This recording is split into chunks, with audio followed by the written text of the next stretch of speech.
The first time I told my best friend I loved her, I was standing under a string of cheap backyard lights, holding a paper plate full of meatballs, while six drunk adults debated whether Hannah Reed and I were basically married. I said it because everyone was laughing. I said it because Hannah had just stolen the last garlic knot off my plate and smiled at me like crime looked cute on her. I said it because if I didn't turn the moment into a joke, I was afraid the truth would show on my face. I love you, Han, I said, pointing a plastic fork at her. But if you touch my meatballs, this friendship is going to need counseling. The yard laughed. Hannah didn't. She froze with the garlic knot halfway to her mouth. Her cheeks went pink so fast I thought maybe she'd swallowed wrong.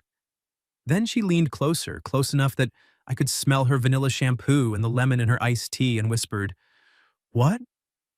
I laughed because that's what cowards do when they accidentally tell the truth. "What, you want the meatballs too?" Her eyes stayed on mine. "No," she said softly. "Say it again." That was the moment my life stopped being the nice, safe thing I had carefully arranged for it to be. My name is Miles Carter. I'm 32, a project manager for a small renovation company in Columbus, Ohio, which means I spend most of my days explaining to homeowners why walls cost money and why tile guys do not, in fact, live in the walls until needed. I am good at plans, schedules, budgets, fixing crooked cabinets, and pretending I don't notice when a woman I've known for 11 years tucks her hair behind her ear and ruins my ability to speak. Hannah Reed had been my best friend since we were 21, and both working late shifts at a campus bookstore. She was the kind of woman who could correct your grammar while carrying 3 coffees, remember your mother's birthday, and make a stranger feel like they'd been invited into a warmer version of the world. She taught 4th grade now. She wore little gold earrings shaped like moons, bought too many cardigans, and had a laugh that started quiet and then escaped like it had been waiting all day for permission. And for 11 years, I had done what any sensible man terrified of destroying the best thing in his life would do. I lied, not out loud. Out loud, I was great. Out loud, I called her Buddy and Menace, and the only woman alive who alphabetizes her spice rack but loses her car keys twice a week. Out loud, when people asked why we never dated, I said, because Hannah has standards and I have a fantasy football league. Everyone laughed. Hannah always smiled. Sometimes, though, in the split second after the joke, I'd catch something in her expression that I couldn't name. Not sadness exactly, more like she had reached for a handle and found out the door was painted on. That night, the engagement party was for her cousin, Tessa, in a backyard lit up like a Pinterest board.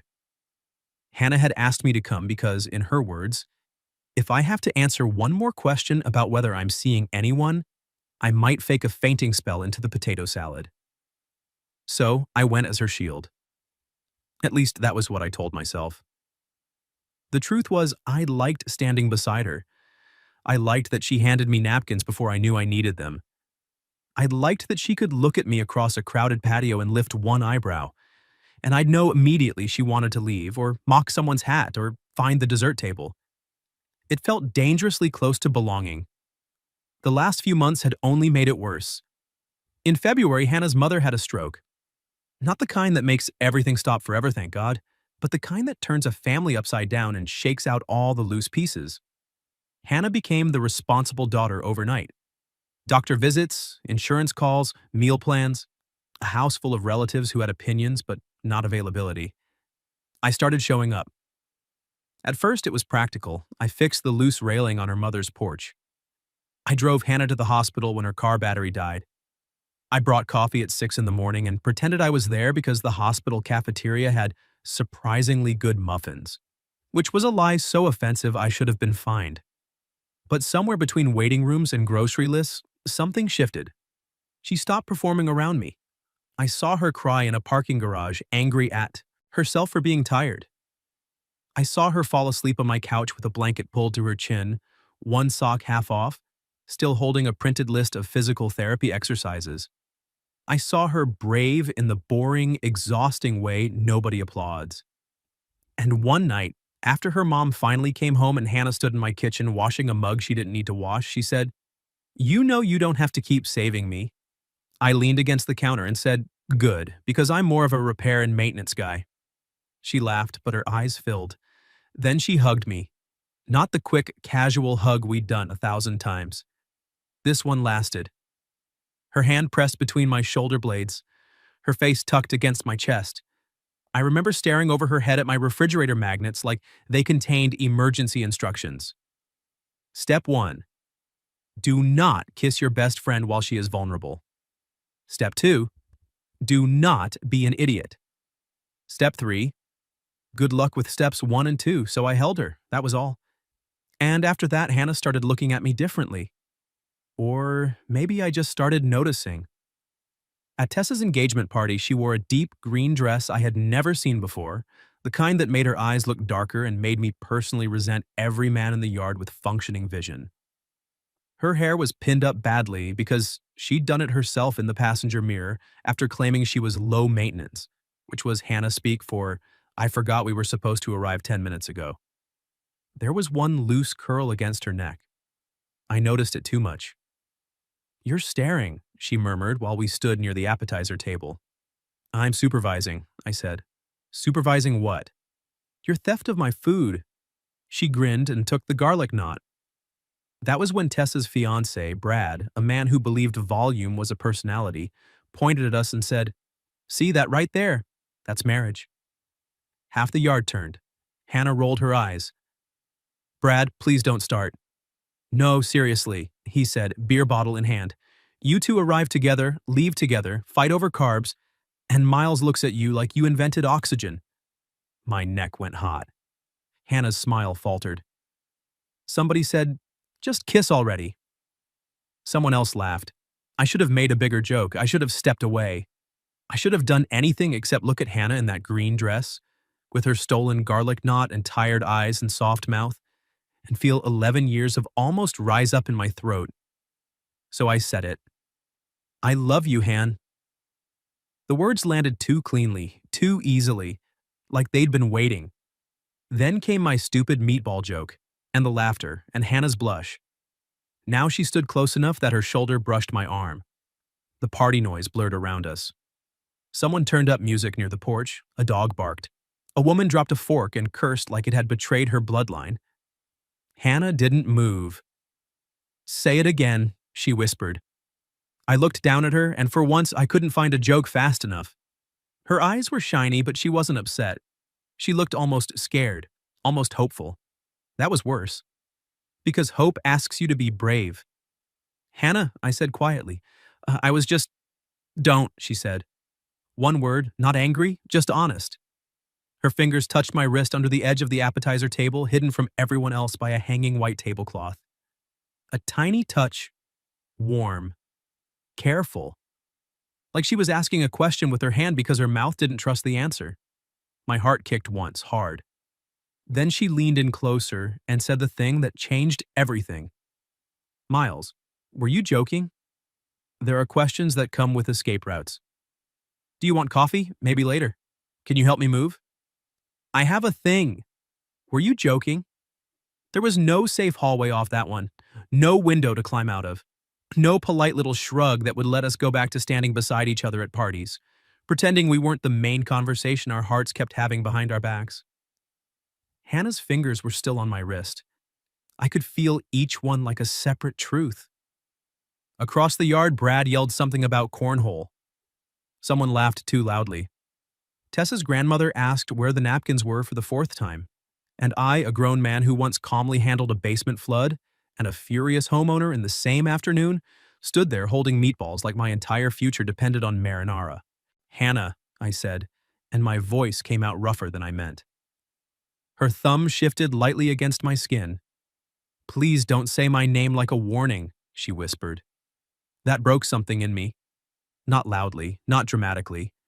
Just a small final snap in the place where I kept every almost and not now and don't ruin this. I set my plate down on the table.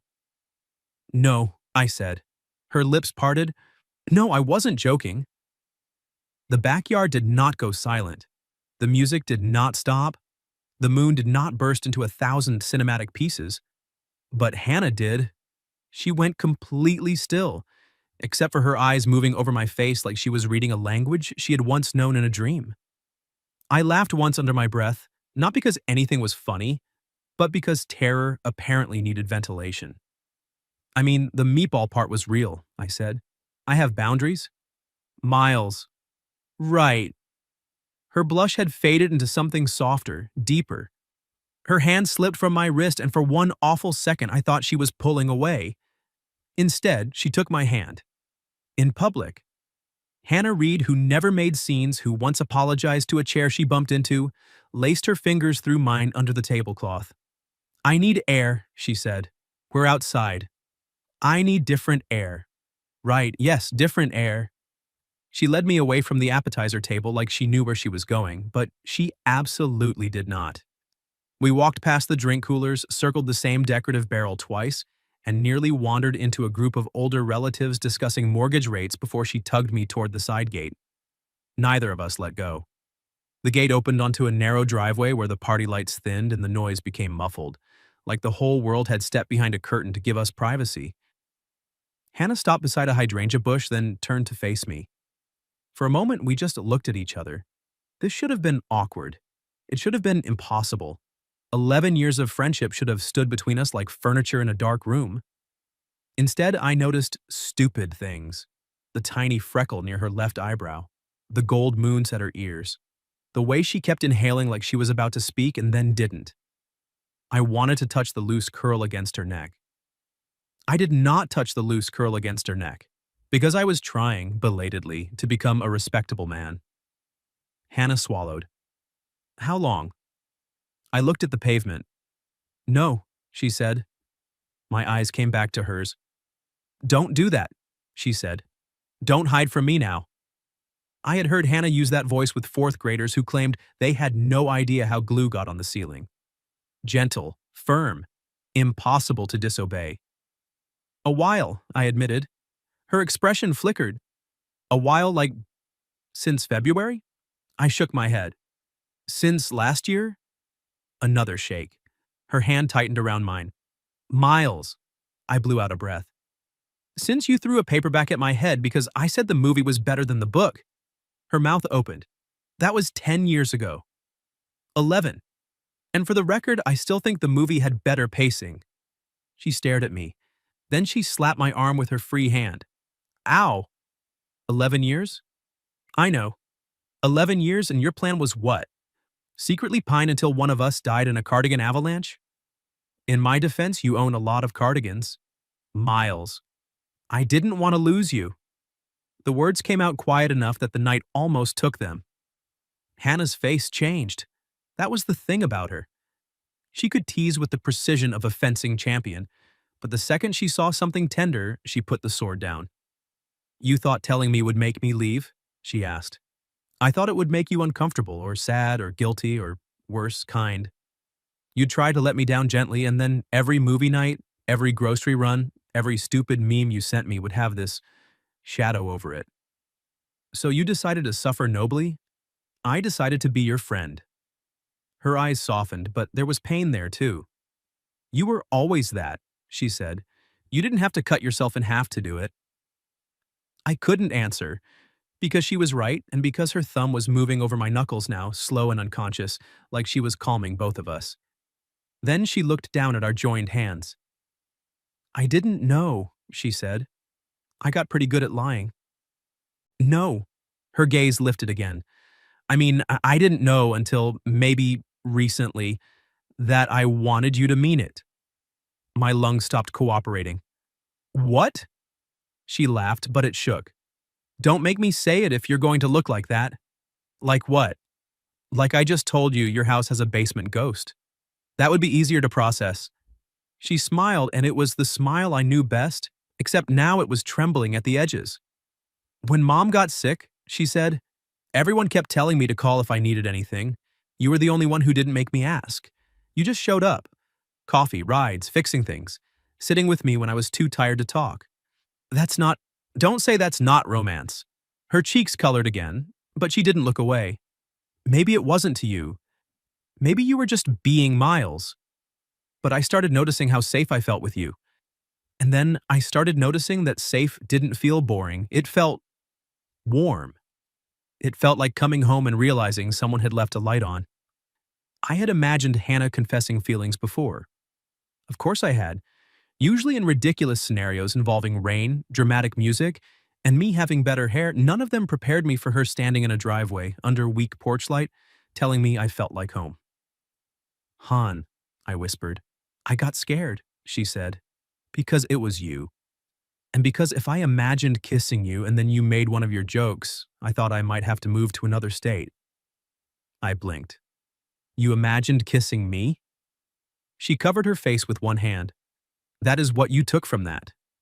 It was a strong contender. Miles. You imagined kissing me, I repeated, because I was apparently 13 now. She dropped her hand, mortified and beautiful. Yes. The air between us changed, not by much, a degree, a breath. But suddenly we were not simply best friends holding hands in a driveway. We were a man and a woman standing close enough to make old rules feel thin. I glanced at her mouth.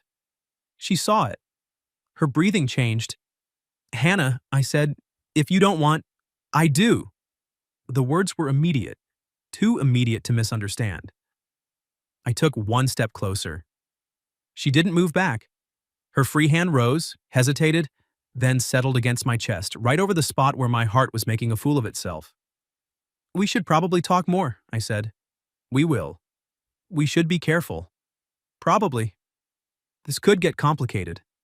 Her eyes narrowed. Miles Carter, if you list one more practical concern while I am trying to have a life-changing moment with you, I will steal every garlic knot you ever love. I laughed. And then I touched her face, just with my fingertips along her cheek, soft enough to give her time to pull away.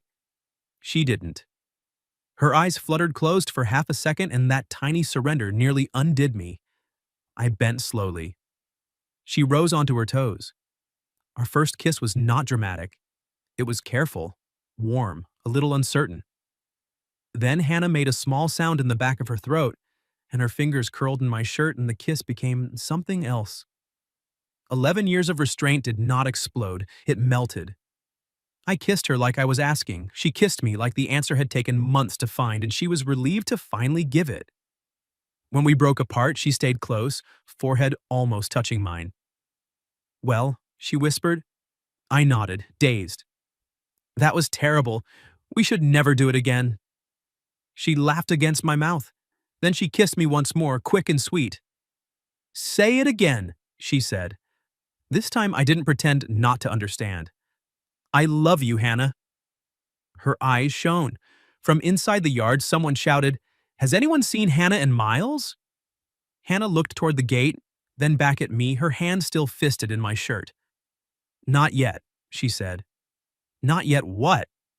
She smiled, shy and daring at once. Don't let them have us yet. Don't let them have us yet. If Hannah had asked me to steal a car in that voice, I would have checked whether she preferred automatic or manual. Instead, I nodded like a man with dignity and said, We could make a run for it. Her eyes widened. From my cousin's engagement party? You said different air. I'm committed to the assignment. We can't just leave. We can if we walk briskly and avoid eye contact with grandmothers. Hannah pressed her lips together, trying not to smile. Tessa will kill me. Tessa is in love. She won't notice anything for at least 40 minutes. And after 40 minutes, we fake our own deaths. She laughed, and the sound loosened the last tight thing in my chest. 2 minutes later, we were sneaking down the sidewalk like teenagers, her hand in mine, both of us ducking instinctively when someone opened the side gate behind us. It was only Brad yelling, Found more ice! Hannah shoved me behind a maple tree. I whispered, Did you just use me as cover? You're taller. I feel objectified. You'll survive. She was still holding my hand when we reached my truck. That mattered. It mattered more than the kiss somehow, because kissing could be blamed on moonlight and adrenaline and garlic knots. But Hannah choosing to keep her fingers threaded through mine in the quiet after? That was deliberate. I opened the passenger door for her. She paused before climbing in.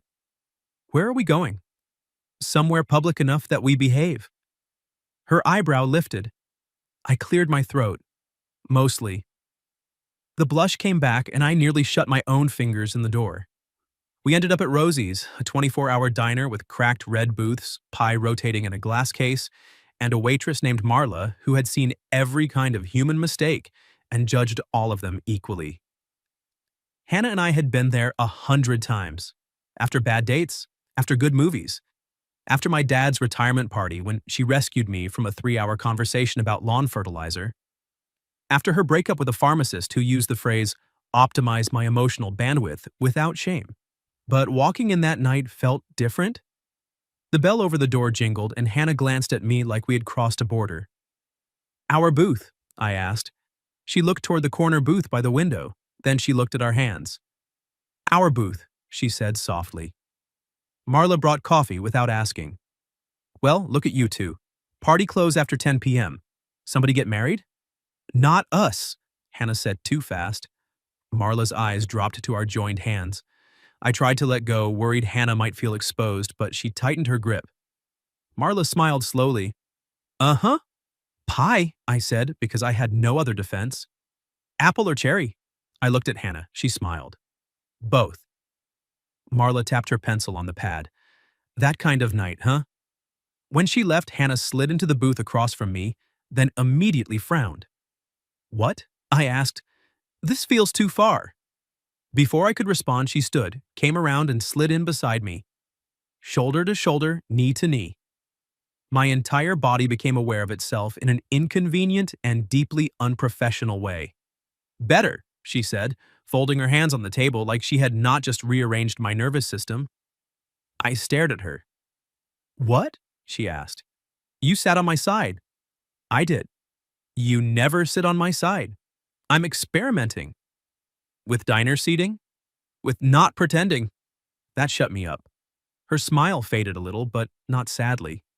More like the joke had led us to the edge of something real again. I don't want to go backward when we leave here, she said. My heart gave that hard kick again. Neither do I. But I also don't know how to do this. She looked down at her hands. You know everything about me. My coffee order, my mom's medications, the fact that I cry at school concerts, even when the recorders are objectively terrible. That's because children playing recorders sounds like ghosts arguing. Miles. Sorry. Her mouth twitched. You know me too well. Which sounds good, except, what if I'm not mysterious enough to date? I turned slightly toward her. Hannah. No, I'm serious. Her fingers started worrying the edge of a napkin. People get dressed up and ask charming questions, and discover each other. You already know I sleep in old charity walk t-shirts and panic buy soup when it snows. I find the soup thing alluring. You say that now.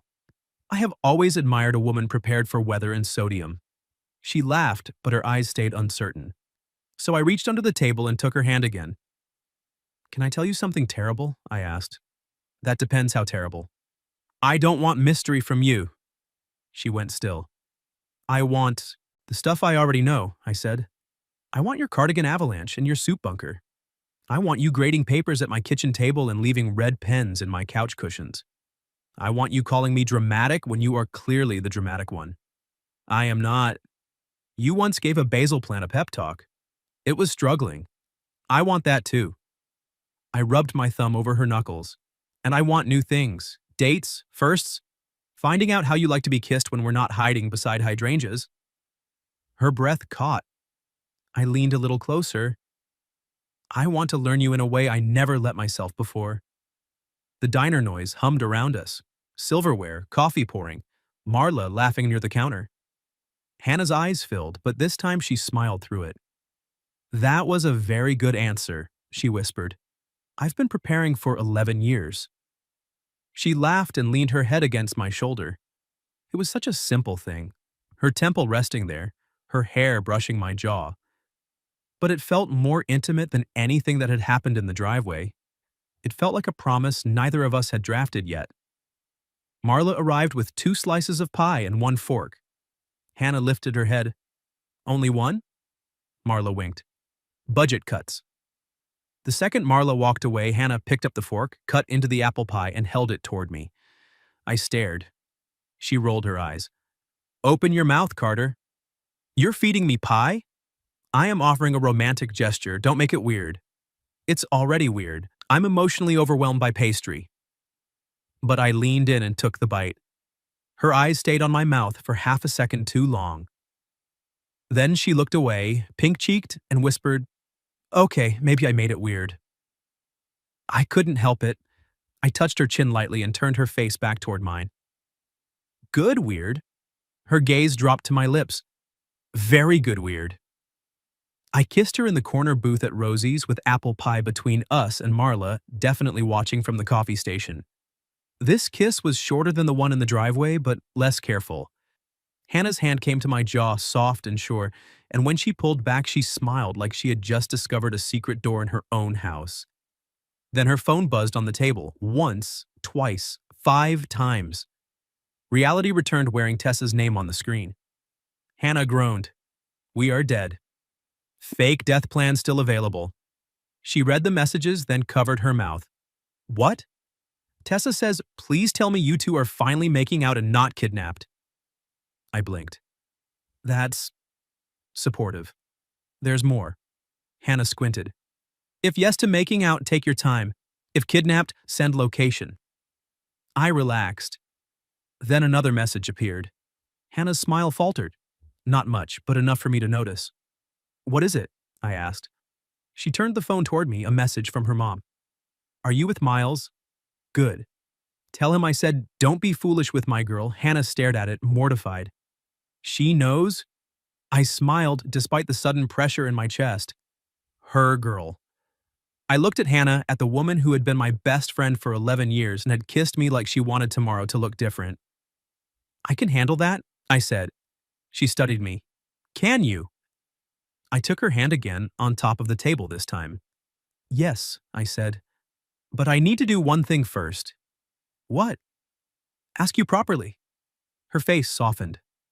"Hannah Reed," I said, "will you go on a date with me tomorrow? A real one. No fake emergencies, no best friend camouflage, no pretending I don't want to hold your hand." Her smile trembled. "Yes," she said. "But Miles?" "Yeah?" She leaned in close, her lips brushing my ear. "You're still not getting the last garlic knot."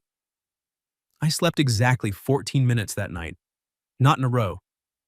Every time I closed my eyes, I saw Hannah in the diner booth, leaning toward me with cherry pie on her fork and that brave, shy smile on her face like she was deciding to stop standing behind the life she wanted. At 6:12 a.m., I gave up, made coffee, and stared at my phone. Our date was at 7. 13 hours away. I had remodeled kitchens in less emotional time. At 6:19, my phone buzzed. "Hannah, are you awake?" "Me? No." "Hannah." Impressive texting for a sleeping man. "Me? Years of training." "Hannah, I couldn't sleep." I smiled so hard my face hurt. "Me? Me?" Either. 3 dots appeared. Disappeared. Appeared again. "Hannah, did we really kiss in front of Marla?" "Me. Marla has signed a non-disclosure agreement." "Hannah, Miles." "Me. She promised to only tell essential diner personnel." "Hannah. So, everyone." "Me. Probably the pie supplier too." A minute passed. "Hannah." I keep replaying it. My hand tightened around the mug. "Me? Which part?" "Hannah." "All of it. But mostly when you said you wanted to learn me differently." I set the mug down carefully because suddenly my hands weren't trustworthy. "Me? I meant it." "Hannah." "I know." Then, "Hannah, that's the problem. I'm not used to you meaning things that make my knees weird." I laughed alone in my kitchen like an idiot. "Me? For the record, your knees have caused me problems for years." "Hannah, my knees?" "Me, among other things." "Hannah, Miles Carter, are you flirting with me before breakfast?" "Me, I am attempting to." "Feedback welcome." "Hannah, needs work. Continue practicing tonight." That one message carried me through the day like a secret under my ribs. By 4, I had changed shirts twice. By 5, I had bought flowers, decided flowers were too formal, bought a single sunflower because Hannah once said roses felt like romance with a marketing department. then worried a single sunflower looked like I'd stolen it from a roadside memorial. At 6:58, I knocked on her apartment door holding the sunflower and the confidence of a man approaching a parole hearing. Hannah opened the door, and every prepared sentence left my body. She wore dark jeans, ankle boots, and a soft cream sweater that slipped slightly off one shoulder. Her hair was down, curling around her face. She had put on lipstick, not much, just enough to make me forget my own address. Her eyes dropped to the sunflower. "Oh," she said softly, "I panicked." She took it, smiling. "This is the nicest panic anyone's ever brought me. I can panic bigger next time." "Good to know."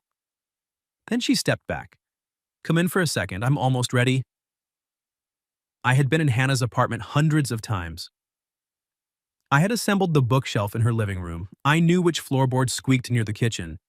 There was a mug in her cabinet that said, "Ask me about fractions," because I bought it for her.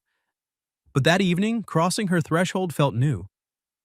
She put the sunflower in a vase that was actually an old pasta sauce jar, then caught me watching her. "What?" "Nothing." "You look suspiciously fond." "I am suspiciously fond." Her face warmed. "That's allowed now, I guess." I stepped closer, slowly. "Is it?" She looked up at me and the teasing fell away. "Yes," she whispered. So I touched her waist, just lightly giving her time. But she moved toward me as if she'd been waiting all day for exactly that. Her hand slid up my chest and settled at my shoulders. "We haven't even gone on the date yet," she said. "We can stop." "I didn't say that." Her smile was small and wicked, and it nearly ended me. I kissed her there in her living room, beside the thrift store lamp and a basket full of ungraded spelling tests. Her mouth was warm, familiar, and unfamiliar all at once. She tasted faintly like peppermint. When my hand flattened against her back, she made that soft sound again, the one I was already in danger of building a religion around. Then she pulled back breathless. "If we don't leave now, I'm going to be too nervous to leave at all." I rested my forehead against hers. Nervous bad? Nervous because it matters. I understood that too well. The date was simple. Italian place, corner table, candle in a red glass holder that made Hannah's eyes look like they were keeping secrets.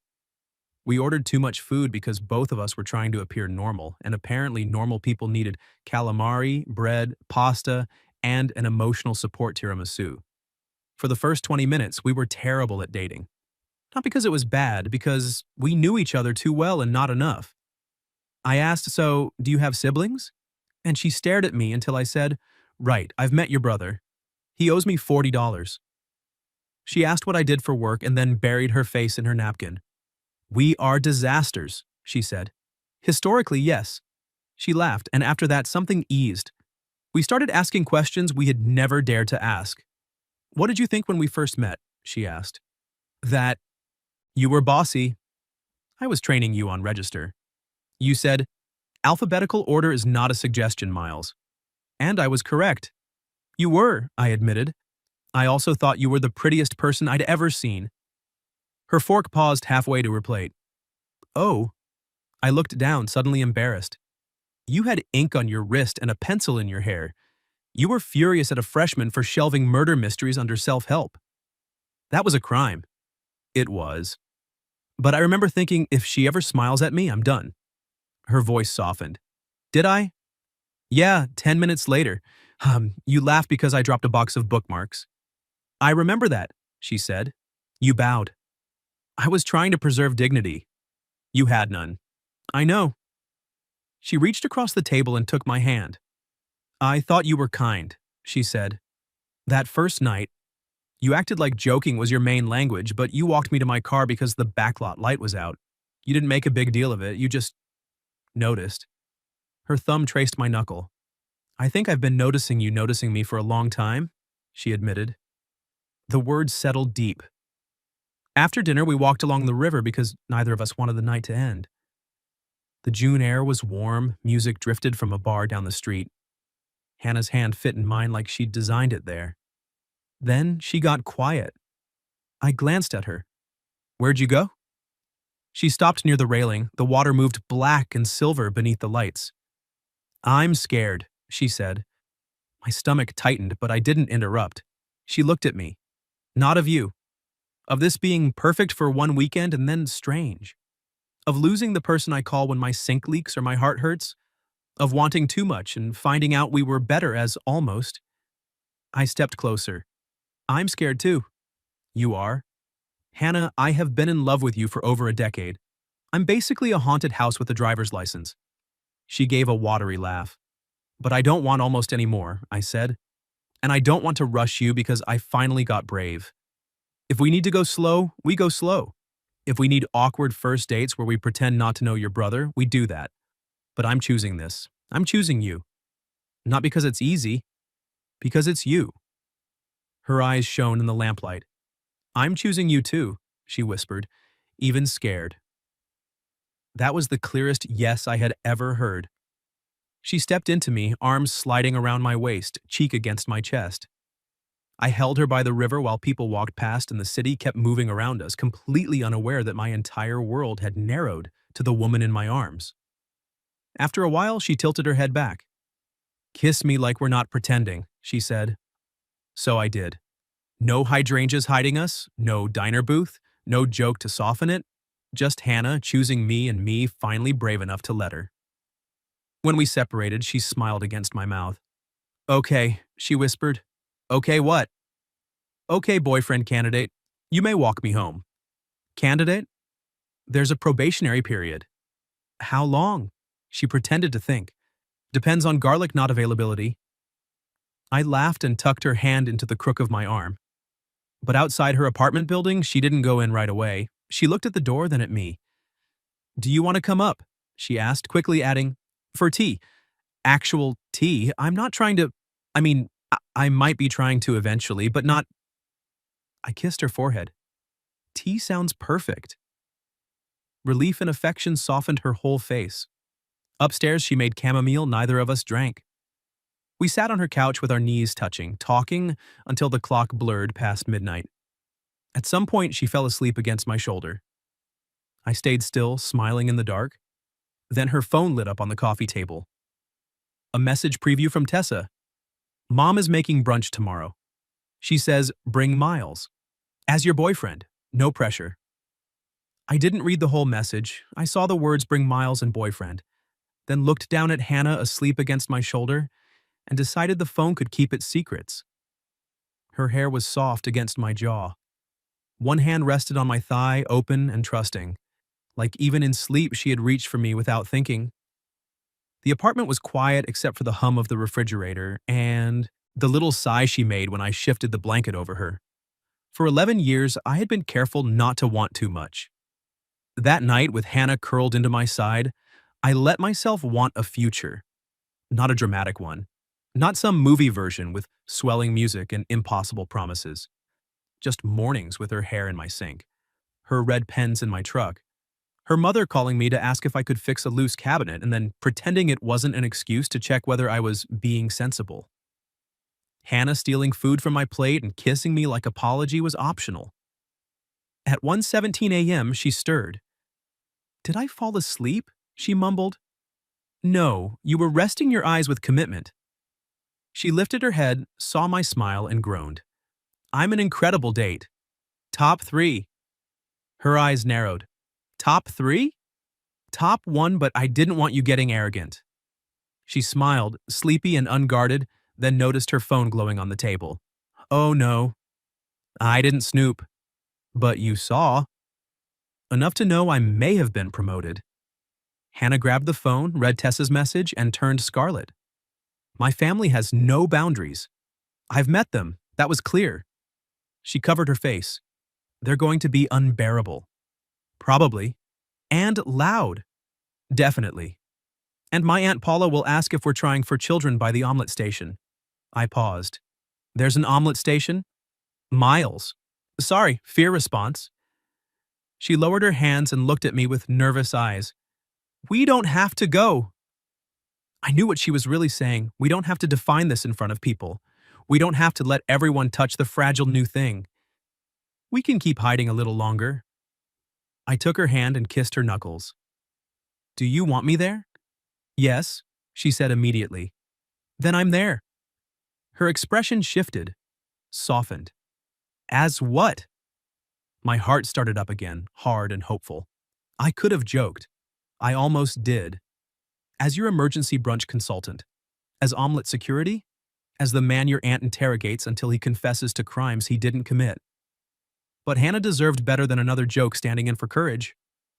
As your boyfriend, I said. If that's still an available position. Her smile came slowly, bright enough to ruin me. It is, she whispered.